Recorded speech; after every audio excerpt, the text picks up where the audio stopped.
Part 1. The stars shimmered like scattered diamonds in the vast blackness of space. The starship Odyssey drifted silently through the endless void, its sleek metallic hull glinting faintly under the light of a distant sun. Inside, life aboard the ship carried on as usual, with crew members going about their duties. Captain Robert Hayes stood on the bridge, his hands clasped behind his back as he stared out at the expanse of stars. He had always felt a sense of wonder when looking at space, but tonight something felt different, unsettling. Even Lieutenant Elena Carter sat at her station, her fingers dancing across the glowing panels of her console. She was one of the best communications officers in the fleet, known for her sharp mind and quick reflexes. Tonight, however, she wasn't focused on routine chatter. Her brow furrowed slightly as she adjusted the frequency dials, trying to pinpoint an odd signal that had caught her attention. It was faint, almost drowned out by the background noise of the cosmos. But it was there, a strange, pulsing rhythm that didn't match any known transmission patterns. "Captain," Elena said suddenly, breaking the quiet hum of activity on the bridge, "I've picked up something unusual." Robert turned away from the viewport and walked over to her station. "What is it?" he asked, his voice calm but curious. "It's a signal," she replied, tapping a few keys to bring the audio feed up on the main screen. A series of garbled tones filled the room, accompanied by static bursts. "It's weak, but it's definitely artificial, not one of ours." The captain leaned closer, studying the waveform displayed on the screen. "Can you clean it up?" Elena nodded and got to work. After several minutes of tweaking filters and amplifying certain frequencies, the signal began to take shape. Words started to emerge from the chaos, though they were distorted and difficult to understand. One phrase repeated itself intermittently. "Help. Please." Robert straightened up, his expression serious. "That sounds like a distress call." Dr. Samuel Green, the ship's xenobiologist, stepped forward. He was a tall man with graying hair and a thoughtful demeanor. "If it's a distress call, it's not coming from anywhere nearby," he said, pointing to a map projection hovering above another console. "The source is deep in uncharted territory. We'd have to travel for hours just to reach the general area." Engineer Jacob Miller joined them, wiping grease-streaked hands on a rag. His face was smudged with dirt, but his blue eyes sparkled with curiosity. "Uncharted territory? Sounds risky. What if it's a trap?" "That's possible," Robert admitted. "But if someone or something is in trouble, we can't ignore it. This is why we're out here, to explore, to help, and to protect." Samuel crossed his arms. "And what do we know about this signal? Could it be alien?" "It's hard to say," Elena interjected. "The structure is unlike anything I've seen before. It doesn't follow standard human protocols, but that doesn't necessarily mean it's alien. It could just be damaged or encoded." Commander Lavra Bennett entered the bridge, her boots clicking softly against the metal floor. She was a no-nonsense woman with short brown hair and a commanding presence. "What's going on?" she asked, noticing the group gathered around. "Elena's station. We've detected a potential distress call," Robert explained. "It's coming from an unexplored system. I want your input on whether we should investigate." Lavra considered the question for a moment. "If it's real, we could be dealing with survivors who need our help. If it's fake, we'll still learn something valuable about whoever or whatever sent it. Either way, I think we should go." Jacob raised a hand hesitantly. "Just to play devil's advocate, what happens if it's hostile?" "Our defenses are good, but they're not invincible. We'll prepare accordingly," Robert assured him. "Jacob, I want you to run diagnostics on all systems. Make sure everything is functioning at peak efficiency. Lavra, assemble a landing party. Elena, keep working on decoding the signal. And Samuel," he paused, turning to the scientist. "You might want to start thinking about first contact scenarios." Samuel nodded gravely. "Understood." As the others dispersed to carry out their tasks, Robert returned to the viewport. He gazed out at the stars, wondering what awaited them in the unknown reaches of space.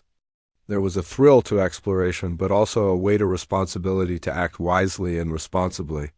Whatever lay ahead, he knew the decisions he made now would shape the outcome. Hours later, The Odyssey approached the edge of the mysterious system. The view outside the ship changed dramatically. Instead of the familiar tapestry of stars, the crew found themselves staring into a swirling mass of cosmic debris. At the center of it all loomed a dying star, its red glow casting eerie shadows across the surrounding planets. One of these planets stood out, a rocky world cloaked in thick, toxic clouds. "This place looks like a death trap," Jacob muttered, shaking his head as he monitored the ship's sensors. "High radiation levels, extreme temperatures, and those clouds don't look friendly either." Elena glanced up from her station. "The signal's stronger now. It's coming from somewhere on that planet." Robert studied the readings carefully. "Prepare the shuttles. We'll send a team down to investigate." Lavra assembled the landing party, selecting individuals based on their skills and experience. Alongside herself, she chose Dr. Green, two security officers named Daniel Ruiz and Karen White, and Jacob, whose technical expertise might prove invaluable. Each member suited up in protective gear designed to withstand harsh environments. As the shuttle descended toward the planet's surface, the atmosphere grew darker and more oppressive. Lightning flashed within the clouds, illuminating jagged peaks and barren plains below. When they finally touched down, the team stepped out cautiously, their boots crunching against the brittle ground. The landscape was bleak and foreboding, with twisted rock formations stretching toward the sky. Strange symbols etched into some of the stones hinted at past habitation, though no signs of life were immediately visible. The air was thick with fumes, forcing everyone to rely on their oxygen tanks. "This place gives me the creeps," Karen whispered, scanning the horizon with her rifle at the ready. Daniel chuckled nervously. "Yeah, well, let's hope whatever sent that signal isn't too creepy." Following Elena's coordinates, the team made their way across the terrain. They soon came upon the remnants of advanced technology scattered among the rocks, pieces of machinery too complex to belong to any known civilization. Samuel knelt beside one such artifact, examining it closely. "These designs are unlike anything I've ever seen," he murmured. "Whoever built this must have been incredibly sophisticated." Their journey led them to a massive crater, its edges jagged and uneven. Nestled within was the partially buried hull of an alien vessel, its surface pockmarked with damage. The sight sent a chill down Laura's spine. Something terrible had happened here. "Stay alert," she ordered, raising her weapon. "We don't know what we're walking into." Inside the ship, the team discovered evidence of violent scorch marks, shattered control panels, and pools of dried liquid that might have been blood. Cryptic symbols covered the walls, glowing faintly in the dim light. As they explored further, the ground trembled beneath their feet, and eerie growls echoed through the corridors. "Company?" Daniel warned, aiming his rifle toward a shadowy corner. From the darkness emerged grotesque creatures, fast-moving predators with razor-sharp claws and glowing eyes. Panic surged through the group as they realized they were surrounded. Shots rang out and chaos erupted as the team fought desperately to escape back aboard the shuttle. Adrenaline coursed through their veins as they recounted the harrowing encounter. Though shaken, they hadn't returned empty-handed. Fragments of data retrieved from the alien ship promised answers and perhaps new dangers. As the shuttle lifted off, leaving the desolate planet behind, Robert watched from the bridge of the Odyssey. Whatever secrets lay hidden in the code they'd recovered, he knew one thing for certain: their mission was far from over. The shuttle carrying the landing party docked with the Odyssey, and the team disembarked, their faces pale but determined. Lavra Bennett led the way, clutching a data module they had salvaged from the alien ship. The others followed closely behind, each carrying fragments of information or artifacts that might help them understand what had happened on the planet below. Captain Robert Hayes met them in the airlock bay, his sharp eyes scanning the group for signs of injury. "Report," he said simply, his tone firm but calm. "We encountered hostiles." Lavra replied, her voice steady despite the adrenaline still coursing through her veins.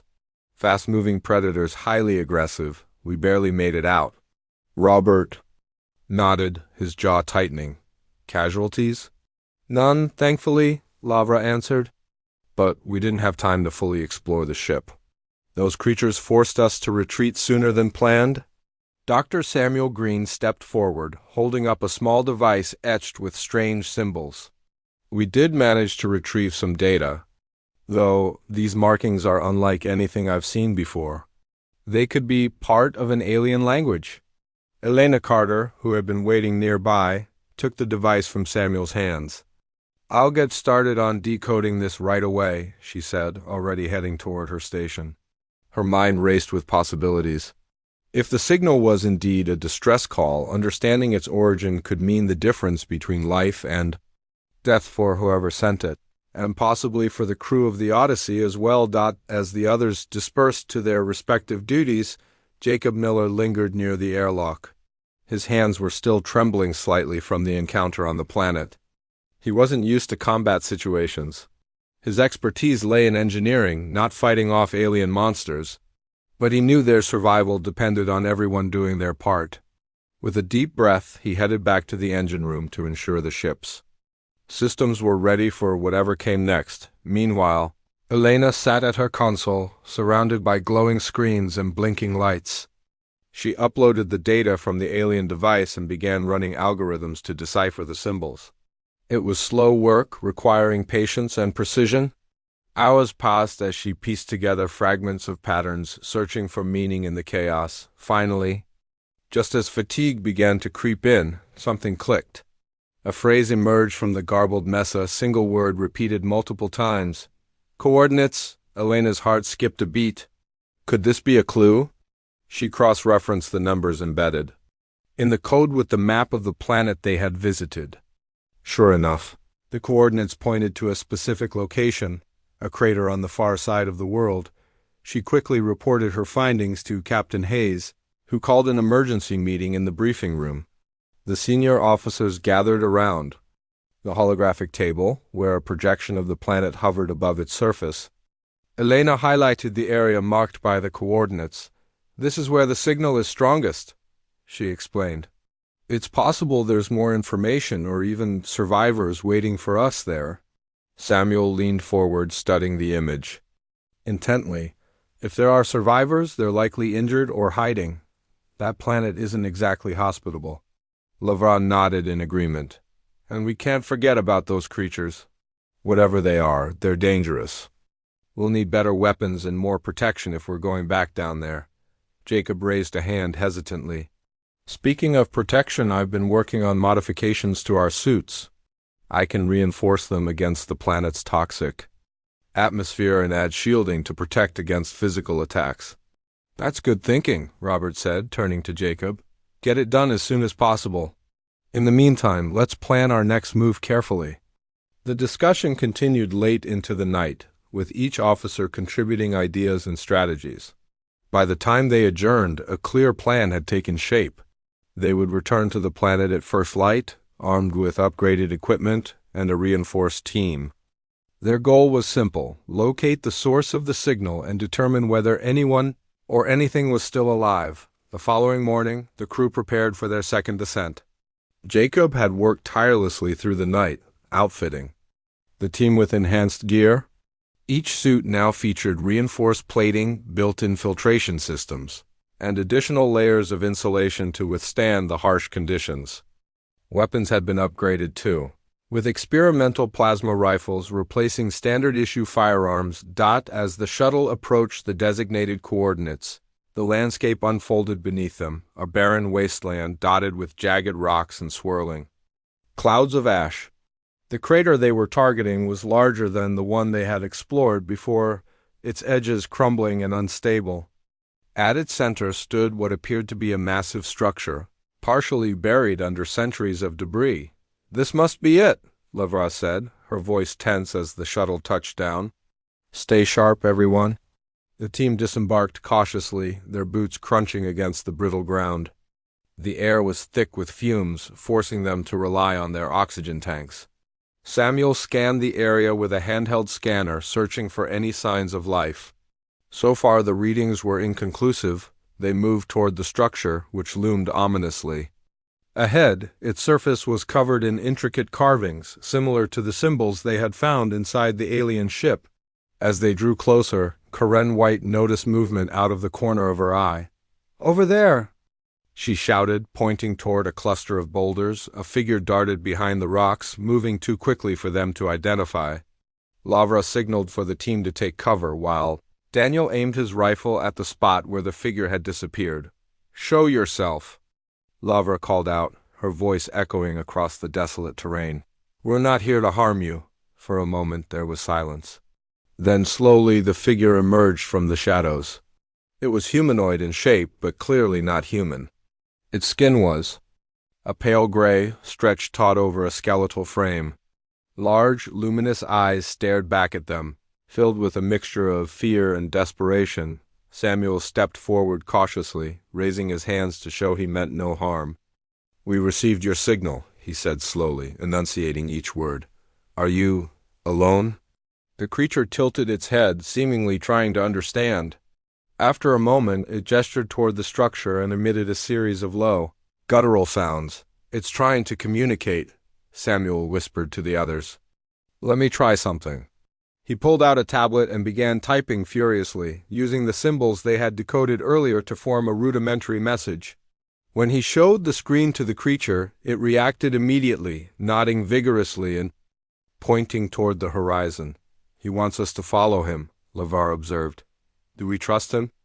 Daniel asked, keeping his weapon trained on the alien. "We don't have much choice," LeVar replied. "If he knows something about the signal, we need to find out what it is." With caution, the team followed the creature as it led them deeper into the structure. Inside, the walls were lined with more carvings depicting scenes of destruction and conflict. At the heart of the building, they discovered a chamber filled with strange machinery. In the center of the room stood a pedestal. Glowing faintly with an otherworldly light, the alien approached the pedestal and placed its hand on the surface. Instantly, holographic images sprang to life, showing visions of a once thriving civilization ravaged by war. Ships descended from the sky, unleashing waves of destruction. Cities burned and people fled in terror.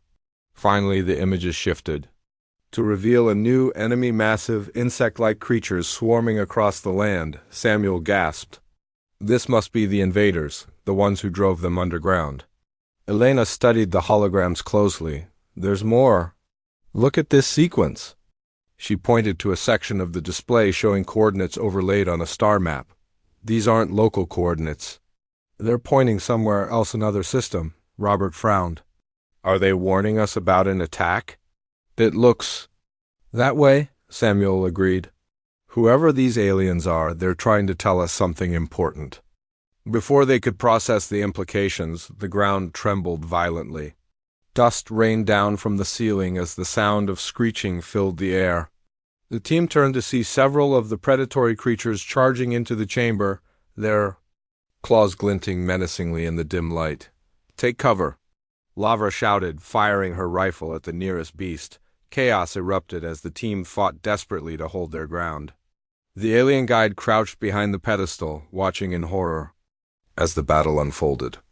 Despite their advanced weapons, the sheer number of attackers overwhelmed them, forcing the humans to retreat step by step. Just when it seemed all hope was lost, Jacob spotted a control panel near the entrance. "If I can overload the power core, it might create a barrier," he yelled over the din. "Do it!" Robert ordered. Jacob sprinted toward the panel, dodging snapping jaws and slashing claws. His fingers flew across the controls, rerouting energy to the core. With a final press of a button, the room lit up with a blinding flash. A shimmering force field sprang into existence, separating the team from the creatures. Panting heavily, the group regrouped near the pedestal. The alien guide approached them, its expression one of gratitude mixed with urgency. It pointed again toward the horizon, then mimed a gesture of departure. "They're telling us to leave," Samuel translated. "They want us to spread the warning," Robert nodded grimly. "We've seen enough. Let's get back to the ship." As they made their way back to the shuttle, the weight of their discovery settled over them. They had uncovered a dire mess. Back aboard the Odyssey, the crew gathered in the briefing room, their faces etched with exhaustion and worry. The alien guide they had encountered on the planet, whom they now referred to as Echo, due to its attempts to mimic their gestures, had been brought along, resting in a secure medical bay. Dr. Samuel Green monitored Echo closely, ensuring the creature's fragile condition didn't worsen under the ship's artificial environment. Captain Robert Hayes stood at the head of the table, his eyes scanning the room. "We've uncovered something big," he began, his voice low but steady. "If what we saw is true, an invasion is coming. Our job now is to figure out how to stop it, or at least warn others." Elena Carter nodded, holding up her tablet. "I've been analyzing the data from the pedestal.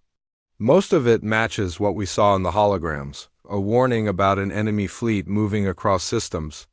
These coordinates point to their next target." Lavra Bennett leaned forward, her expression grim. "Do we know anything about this enemy? What are they capable of?" Samuel sighed, rubbing his temples. "From what I can tell, they're highly adaptive. Their tactics involve overwhelming force and biological weapons tailored to each world they attack.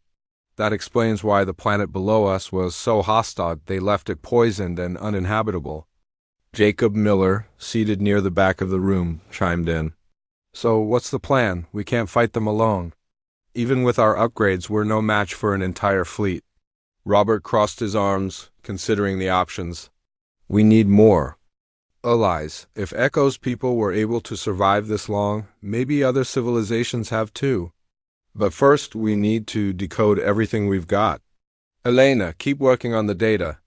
Samuel, see if you can learn more from Echo. Lavra, prepare the crew for potential combat scenarios." The meeting adjourned and everyone went to their stations. Elena returned to her console, determined to unravel the remaining mysteries hidden in the alien code.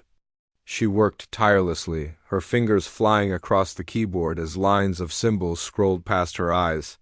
Slowly, patterns began to emerge. The aliens' language was complex, but not impossible to decipher. With each breakthrough, she pieced together fragments of their history and their warnings. Meanwhile, Samuel spent hours beside Echo, attempting to establish communication. He used simple gestures and sounds, gradually earning the aliens' trust. Over time, Echo began mimicking certain words, forming basic sentences. It wasn't perfect, but it was progress. "They call themselves the Kryn," Samuel explained to Robert during one of their updates. "They say the invaders are called the Varnak. They're relentless and merciless." "The Kryn tried to resist, but they were outnumbered and outgunned," Robert frowned. "Did they mention any weaknesses, anything we can use against the Varnak?" Samuel shook his head. "Not yet, but Echo seems eager to help. I think they understand that we're their only hope."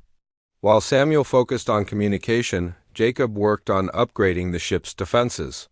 He scavenged parts from the alien wreckage they had recovered and integrated them into the Odyssey's systems. The result was a hybrid technology unlike anything the crew had ever seen. Plasma shields reinforced the hull, while energy cannons, mounted on the exterior, gave the ship a fighting chance against larger vessels. As days passed, tension aboard the Odyssey grew. The crew knew they were running out of time. Every hour spent decoding or preparing was another hour the Varnak fleet could be closing in. Morale dipped, and whispers of doubt spread through the corridors. One evening, Lavra approached Robert on the bridge. "The crew's getting restless," she said quietly. "Some of them are questioning whether we should stay here. They think we should leave before the Varnak arrive." Robert stared out at the stars, his jaw tightening. "I understand their fear, but we can't abandon the Kryn or the rest of the galaxy. If we run, who will stand against the Varnak?" Lavra hesitated, then nodded. "I'll talk to them. Make sure they understand what's at stake." In the medical bay, Echo watched silently as Samuel worked. Though frail, the aliens seemed to possess a quiet resilience. One day, while studying a projection of the star map, Echo suddenly reached out and touched the screen, pointing to a cluster of stars far beyond their current location. "You recognize this?" Samuel asked, his voice hopeful. Echo nodded vigorously, making a series of clicking noises. Samuel quickly grabbed his translation device, inputting the sounds. After a moment, the screen displayed a fragmented phrase. Safe zone. Refuge? Samuel's eyes widened. You're showing us a safe place? Where your people fled after the invasion? Echo gestured again, this time tracing a route across the map. It became clear that the Kryn had established a hidden colony somewhere in the indicated region, a last bastion of hope for their species. This changes everything, Samuel murmured, rushing to find Robert. When he relayed the discovery, the captain immediately called another meeting. If we can reach this refuge, we might gain access to resources and allies, Robert said. But getting there won't be easy. The Varnuk are likely patrolling key routes between systems. Elena added, based on my analysis, the fastest path takes us through a dense asteroid field. It's risky, but it might give us cover, Lavra frowned. Risky doesn't begin to describe it. Those asteroids could tear us apart. It's our best shot, Robert replied firmly. Jacob prepped the ship for evasive maneuvers. Elena, plot the course, we move at dawn? The journey through the asteroid field was harrowing. Massive rocks loomed around them, spinning unpredictably as the Odyssey darted through narrow gaps. Jacob manned the controls alongside Daniel Ruiz, both men sweating profusely as alarms blared and debris scraped against the hull. We're taking hits, Jacob shouted, adjusting the plasma shields to compensate for the impacts. Hold steady, LeVar ordered from the bridge. We're almost through. Finally, after what felt like an eternity, the ship emerged into open space. Ahead of them lay the coordinates Echo had provided. A small, unassuming planet orbited a dim star, its surface obscured by thick clouds. That's it, Samuel said, his voice tinged with awe. Their refuge. As they approached, sensors detected faint signs of life beneath the planet's surface. Robert ordered the ship into a low orbit, scanning for a safe landing site. Once identified, the team prepared to descend, this time accompanied by Echo upon reaching the surface.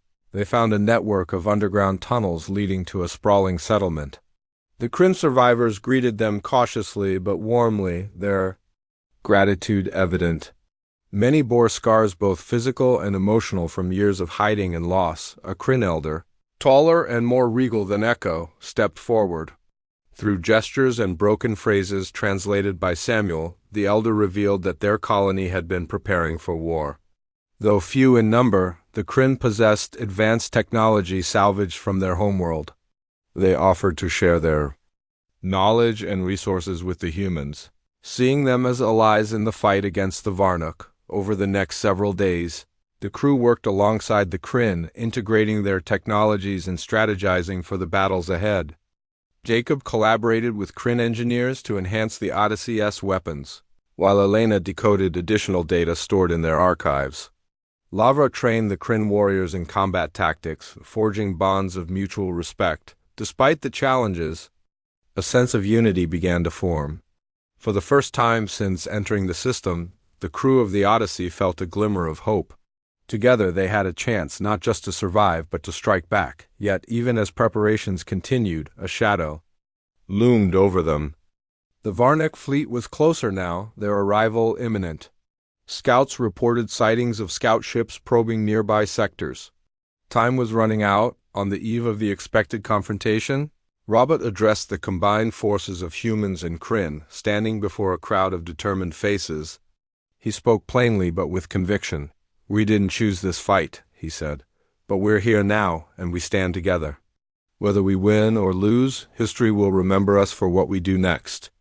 Let's make sure it remembers us as heroes. The crowd erupted in cheers, their spirits buoyed by his words. As the meeting concluded, Robert turned to look at the stars once more. Tomorrow they would face the Varnuk. Whatever happened, he knew they wouldn't face it alone. The morning of the battle dawned cold and tense aboard the Odyssey. The crew moved with purpose, their footsteps echoing through the corridors as they prepared for what lay ahead. Captain Robert Hayes stood on the bridge, his gaze fixed on the viewport. Outside, the vast expanse of space stretched endlessly, but today it felt heavy. Like the calm before a storm. Elena Carter sat at her station, monitoring long-range sensors. Her hands hovered over the controls, ready to relay any updates to the captain. Jacob Miller worked tirelessly in the engine room, ensuring every system was functioning perfectly. Lavra Bennett led final drills with both the human crew and the Kryn warriors, rehearsing maneuvers and strategies one last time. Everyone knew the stakes. If they failed, the Varnick would sweep through the galaxy unchecked. Dr. Samuel Green remained with Echo and the other Kryn elders, gathering intelligence about the enemy. Through painstaking translation efforts, they learned critical details about the Varnick fleet, its size, composition, and likely attack patterns. The invaders relied heavily on overwhelming numbers and brute force, but they also employed biological weapons designed to cripple their targets' defenses. This knowledge gave the humans and Kryn an edge, though a small one. As the hours passed, Elena's voice broke the silence on the bridge. "Captain, I'm picking up movement near the outer edge of the system. Multiple ships are moving fast." Robert straightened, his expression grim. "How many?" "At least 50, she replied, her voice steady, despite the tension in the air. "They're heading directly for us." "Sound the alarm," Robert ordered. "All hands to battle stations. Prepare for engagement." The ship came alive with activity. Alarms blared throughout the vessel, signaling the start of the fight. Crew members rushed to their posts, securing themselves into harnesses or manning weapon consoles. In the hangar bay, shuttles armed with experimental missiles were prepped for launch. On the planet below, the Kryn warriors gathered in underground bunkers, waiting for the signal to strike. Jacob joined Robert on the bridge, his face streaked with grease but determined. "Shields are up, and the plasma cannons are online." "We're as ready as we'll ever be," Robert nodded. "Good work, Jacob. Now let's see if it pays off." Through the viewport, the first signs of the Varnick fleet appeared: massive, insect-like ships with jagged edges and glowing red lights along their hulls. They moved in perfect formation, exuding an aura of menace. The largest vessel, a hulking command ship bristling with weaponry, took position at the center of the fleet. "They're not wasting time," Lavra said, her eyes locked on the tactical display. "They're spreading out to surround us." "Then we hit them first," Robert replied. "Fire everything we've got at that command ship. If we can take it out, we might disrupt their coordination." At his order, the Odyssey unleashed a barrage of energy blasts and plasma torpedoes. The weapons struck true, slamming into the Varnick command ship and sending shockwaves rippling across its surface. For a moment, it seemed like the attack had succeeded. The massive vessel listed slightly, smoke pouring from damaged sections of its hull, but the Varnick responded swiftly. Smaller ships peeled off from the main group, swarming toward the Odyssey like angry hornets. Their weapons fired relentlessly, battering the ship's shields. Alarms screamed as impact after impact rocked the vessel. "Shields holding at 60%! Jacob shouted, frantically rerouting power to reinforce weak points. "We need backup!" Lavra called out. "Launch the shuttles!" The hangar doors slid open and half a dozen shuttles shot out into space. Piloted by skilled crew members, including Karen White and Daniel Ruiz, they darted between the Varnick ships, launching missiles and drawing fire away from the Odyssey. Explosions lit up the void as the shuttles executed daring maneuvers, buying precious time for the larger ship. Back aboard the Odyssey, Elena monitored the battlefield, relaying crucial information to the pilots. "Karen, you've got two. Bogies on your tail. Brake left." Karen yanked her controls hard, spinning the shuttle in a tight spiral. Missiles streaked past her cockpit, narrowly missing her craft. She retaliated with a burst of plasma fire, taking out one of the pursuing ships. "Got him!" she yelled triumphantly, but the Varnick kept coming. Wave after wave of ships poured into the fray, surrounding the Odyssey and its escorts. The humans and Kryn fought valiantly, but the sheer number of enemies began to overwhelm. In the medical bay, Echo watched the battle unfold on a monitor, its luminous eyes wide with concern. It turned to Samuel, gesturing urgently. "What is it?" Samuel asked, leaning closer. Echo pointed to the screen, mimicking the shape of the Varna command ship. Then it tapped its chest repeatedly, indicating itself. "You want to help?" Samuel guessed. When Echo nodded emphatically, he hesitated. Sending the fragile alien into combat was risky but desperate times, called for desperate measures. Samuel hurried to the bridge and explained the situation to Robert. After a brief discussion, they agreed to let Echo assist, using a modified shuttle equipped with advanced shielding. Echo launched into the chaos, accompanied by a small escort of Kryn fighters from the bridge. Robert watched as Echo's shuttle zipped through the battlefield, dodging enemy fire with surprising agility. The alien vessel emitted a strange pulse that disrupted the Varnic ship's systems, causing several to falter and drift aimlessly. It was clear that Echo's people had developed countermeasures specifically for this kind of threat. Whatever Echo's doing, it's working, Lavra said, pointing to the tactical display. Several Varnic ships had broken formation, confused and vulnerable. That gives us an opening, Robert declared. Focus all firepower on the command ship. We finish this now. The Odyssey surged forward, its engines roaring as it closed the distance to the crippled command vessel. Plasma cannons fired continuously, hammering away at the enemy ship's weakened defenses. Inside the command center, the crew cheered as cracks began to form along the hull, but the Varnic weren't done yet. A squadron of fighters broke through the defensive line, targeting the Odyssey S engines. One blast struck home, sending the ship lurching violently. Sparks flew across the bridge as consoles shorted out and warning klaxons blared.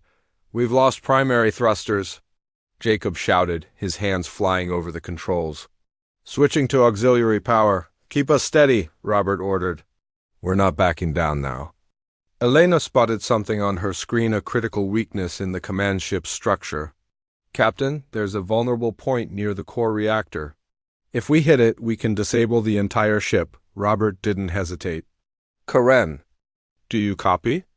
We need you to make a run at the command ship's core. Can you handle it?"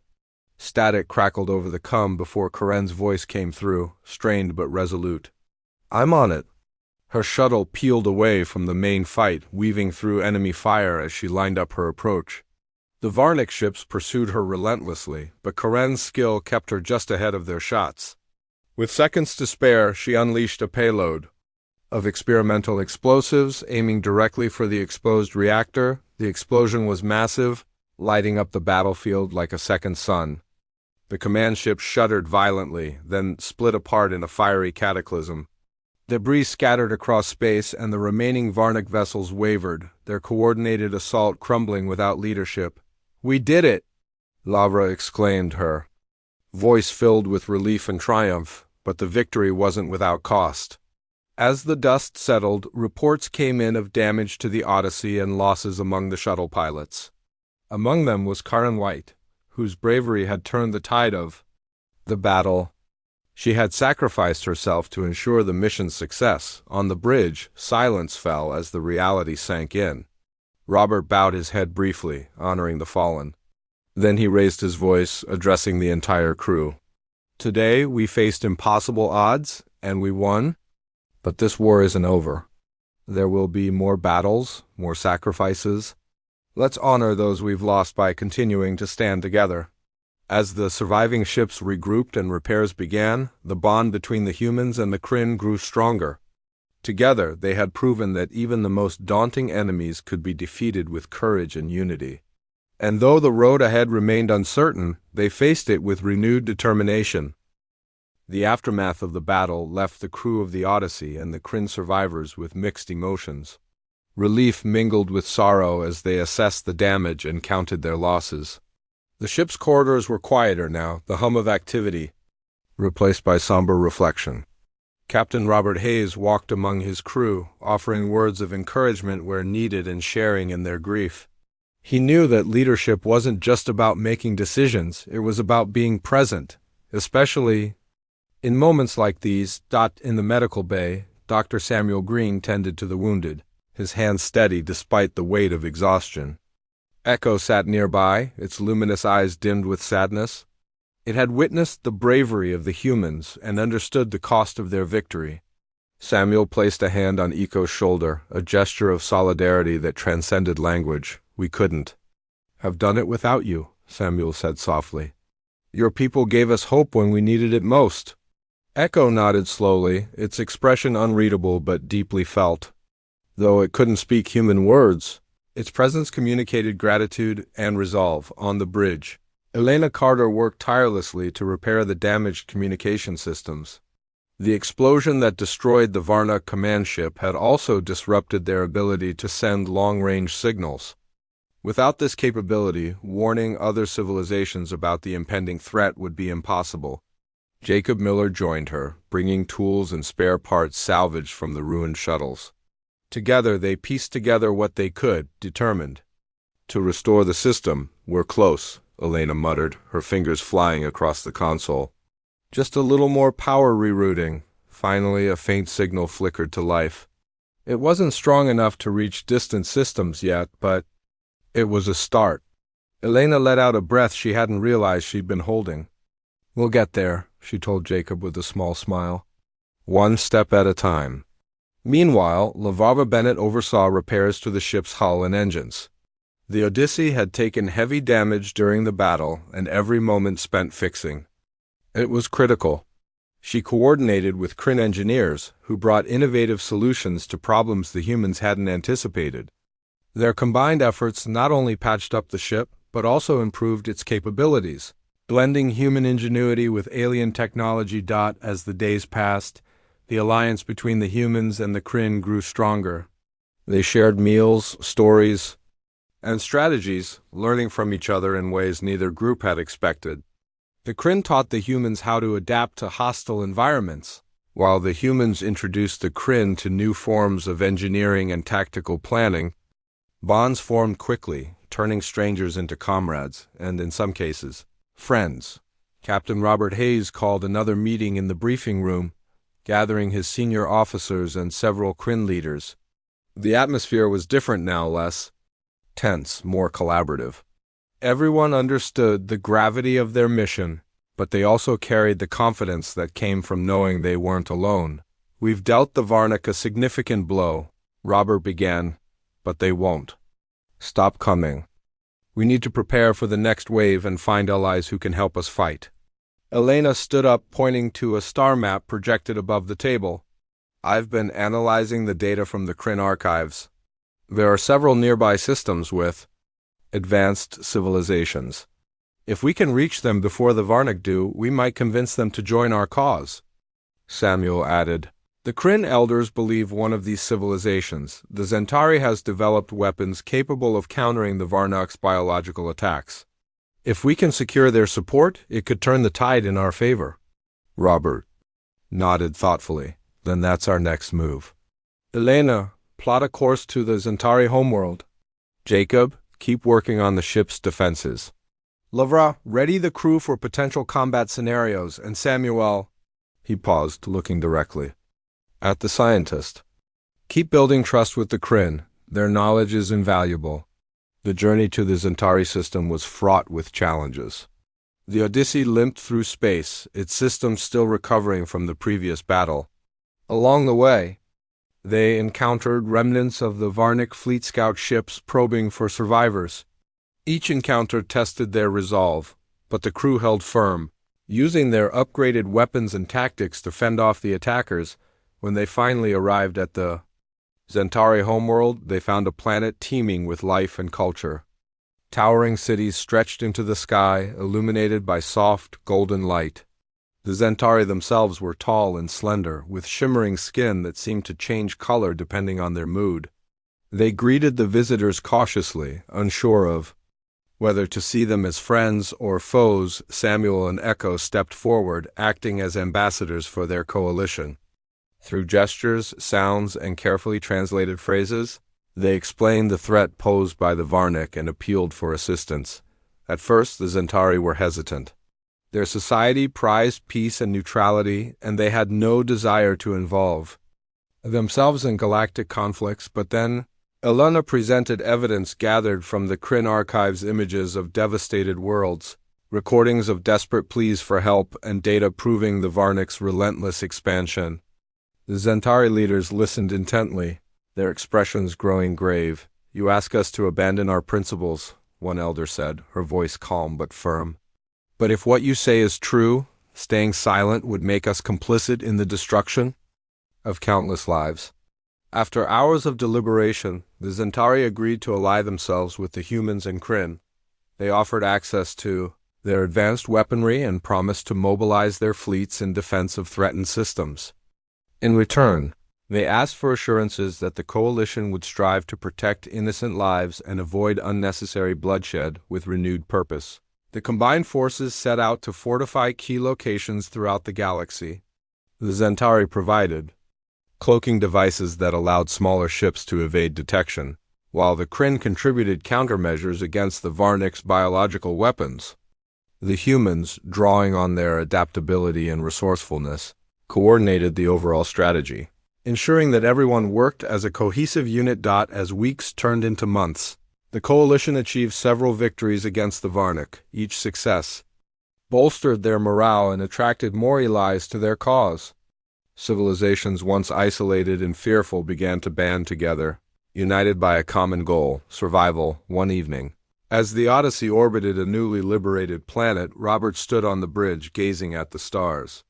Lavra joined him, leaning against the railing beside him. "We've come a long way," she said quietly. "Do you think we can really win this?" Robert smiled faintly. "Winning isn't just about defeating the Varnik. It's about showing the galaxy that cooperation and compassion are stronger than fear and division. No matter what happens, we've already proven that." Lavra nodded, her expression thoughtful. "Still, I'll sleep better once the Varnik are gone for good." "So will I," Robert admitted. "But until then, we keep fighting for Karen, for Eco's people, and for everyone else counting on us." Below them, the planet glowed softly, a reminder of what they were fighting to protect. The road ahead remained uncertain, filled with challenges and sacrifices yet to come. But for the first time in a long while, hope burned brightly, not just aboard the Odyssey, but across the stars.